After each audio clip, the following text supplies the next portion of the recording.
hello, hello. This is Jon Hammond at the microphone with the Hammond Cast Show on KYOU 1550 AM in San Francisco, California. Thank you for tuning in. I've got a very interesting show for you today with music and stories, some history, and some current events as well. I'm broadcasting to you from New York City today, 1 block from Times Square. And we're going to start the show off today with a special request for a very special guy. And this is some really incredible stuff that I did some years ago with my main man, my mentor in radio, the radio legend, radio and TV, Al Jazzbo Collins. And we did some things that were very spontaneous. And I'm very fortunate to have some surviving tapage of that. I'm going to go in the studio with Chris Cortez right now, and he's going to tell you a little bit about him before we start. And those of you who are in their 50s and 60s might remember that Al Jazzbo Collins had an album of grim fairy tales told to jazz music in the hipster language, and he sold about 500,000 copies back in the 50s. So that'll give you a little hint where we're going with this one. Okay, here we go. We were here together. That was when I was a young intern, and you were here with Al Jazzbo Collins. That's right. And together we almost blew up the transmitter. Oh yeah, I think I'm still on Melanie's list from that. We got a phone call from your chief engineer about 3 or 4 o'clock in the morning. He said, "What are you guys doing? You're going to blow up the entire station." Right. Well, that was the thing with Al Jazzbo Collins' show. You never knew what was going to happen, and he dared you to play live on the air, and you certainly came through with that. Yeah. He told me, he said, "Hammond, we're going to try an experiment. Bring your organ down here, and we're going to plug it right into the transmitter." And we did. We found a way in the back end. Mm-hmm. And I think I plugged it into the tape recorder or yeah, something. we came in through the back end of the tape recorder. Mm-hmm. And then he said, "Play a slow blues."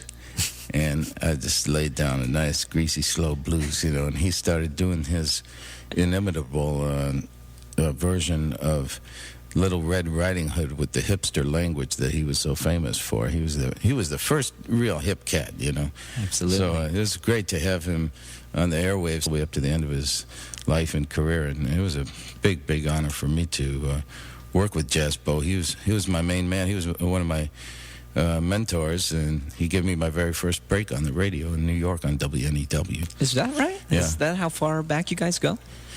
Wow. Yeah, and I used to listen to him, of course. Sometimes I'd go to sleep listening to Al, and wake up in the morning, he'd still be there.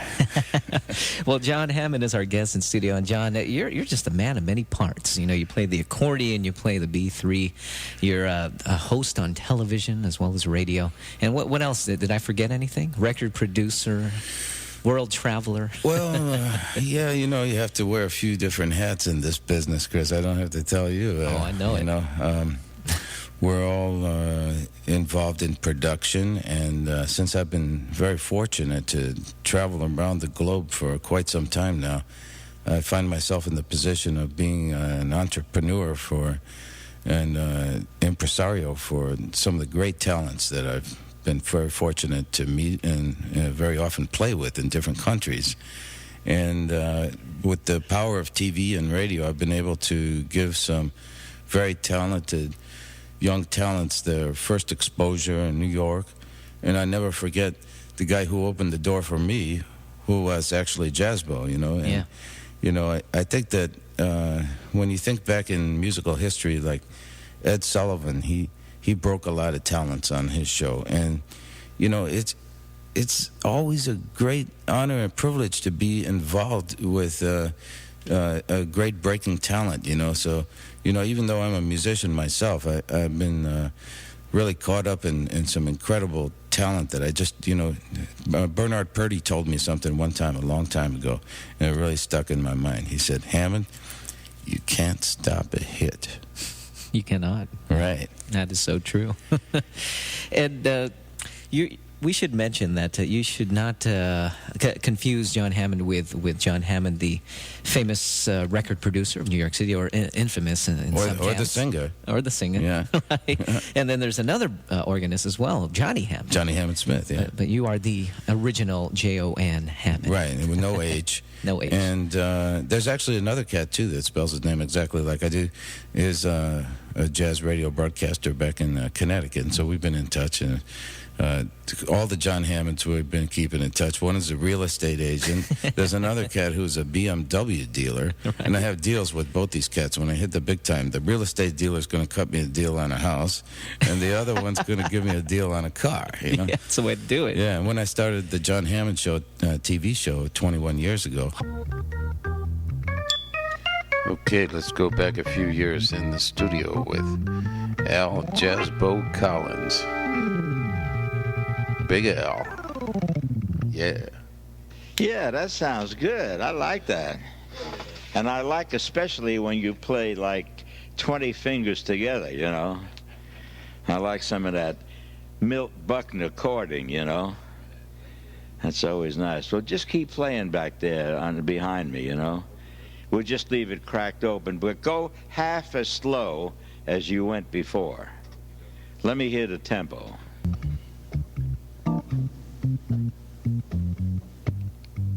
Yeah, now you may be getting somewhere. Yeah.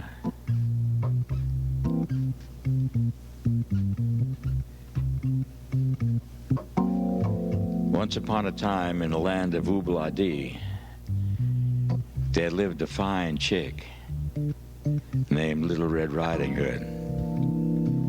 And one day Red's mother called her into the front room, and she said, "Honey,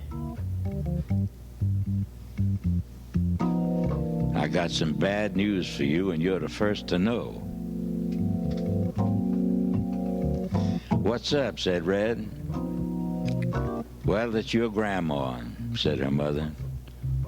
"She's feeling kind of beat. Hangoversville, for all I know. Anyhow, I fixed up a real wild basket of ribs and a bottle of juice, and I'd like you to fall by her joint and lay the stuff on her." "Crazy," said Red. And taking the basket, she took off through the woods. She had only gone a short distance when from out the timber jumped a big bad wolf, grinning affably and saying, "Hey, baby, give me some skin." Red said, "Sorry, Daddy-o, some other time. Right now, I got to make it over to my grandma's. She's feeling kind of beat. So I'd see you later." "Say no more, Mama," said the wolf. "I'm hip. I'll dig you later." And so by means of a short, circuitous route through the tall grass, he made it over to Grandma's post-haste and rapped on the door. He rapped harder than that, man. Well, he rapped lower and harder than that. Yeah, that's better. Who goes?" cried Grandma. "It's Western Union," cried the wolf. "I got tickets to the opening night. Count Basie's band and all." "Say no more," said the mama, and she opened the door, and the wolf jumped in, ate the old lady up, jumped into her night drapes, and pulled the lily whites up around his chin and waited. Pretty soon, Little Red Riding Hood came tripping down the path and knocked on the door. "Who grows?" cried the wolf. "Oh, it's me, Gram," said Red. "Mama heard you were feeling kind of low, and she's fixed up a little thing for you." "Well, fall in," said the wolf. Whereupon Red Riding Hood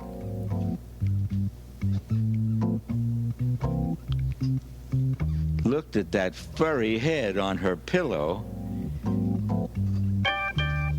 and she said,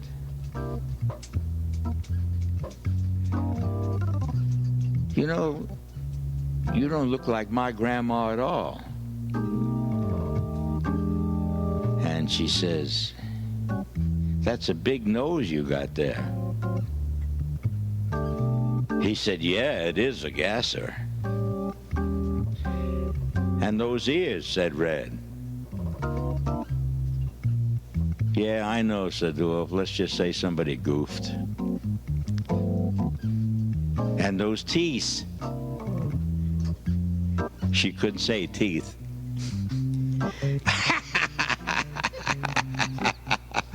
"Those teeth." "Yeah," he said, "and those are my only bicuspids, you know."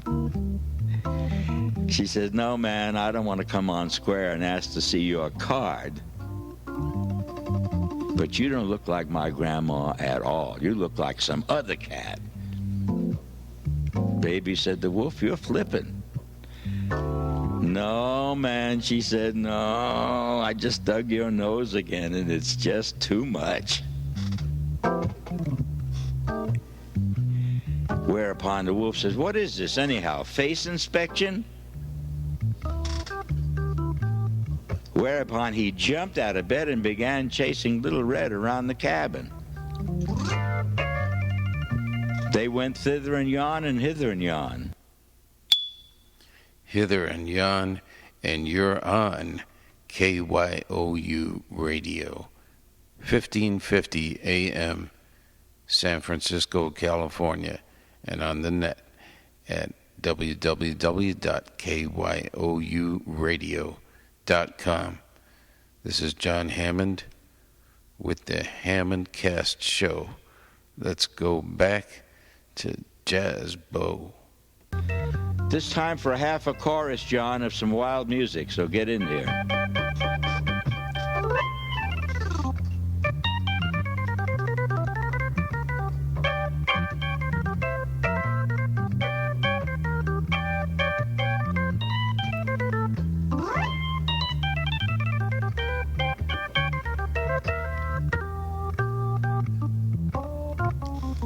Yeah, little did the wolf realize that hunting season had opened that day.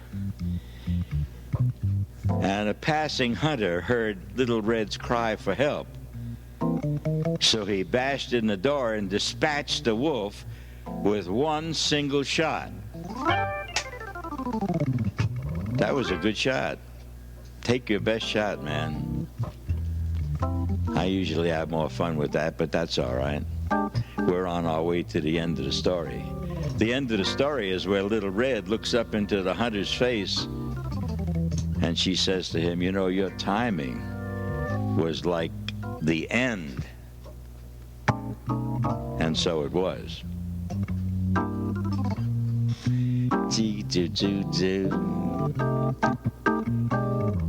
I remembered half of the words tonight. I'm getting better on it, you know.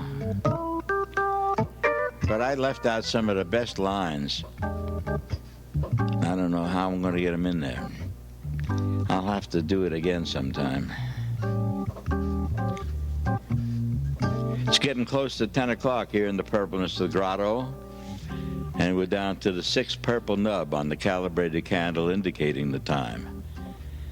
And time down here we refer to more or less casually in Jon Hammond's group, and that one called Headphone. headphone. Subtitle connected to the top. Alex Foster on there, and Bernard Pretty Purdy on drums, and Jon Hammond at the B3.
Now when the sun goes down, the tide goes out, the people gather round and they all begin to shout.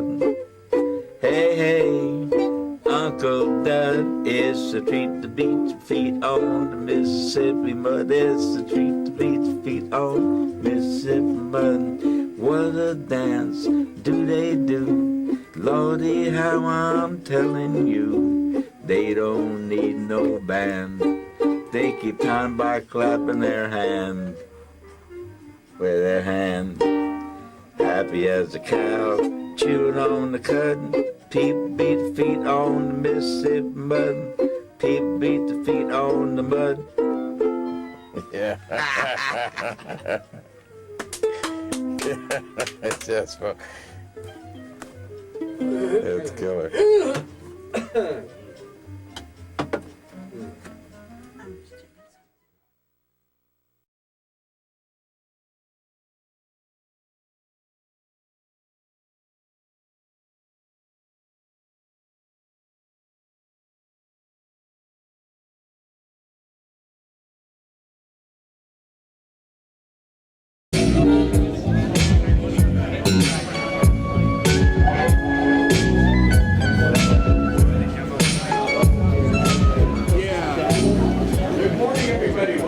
MNN 2023. We'd like to give us a big hand for the Jon Hammond Funk Unit. Thank you. Thank you, Mark. Thank you, Tony, doing beautiful mix. Thank you for everybody for being here, and thank you for the rain man for not raining on us. We were worried it was going to rain. We got a first time on the band, Nick Kubes, otherwise known as Cubes, on the drums. I'm going to announce everybody because we got old friends up here. We got a very special guest, Lee Oscar, and I'm going to announce everybody. We all go way back, and I'm going to play a little blues to get things started. Thank you for being here for the 2023 NAMM Show. We're going to play a little thing called Tapes of West. It goes like this.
Thank you very much.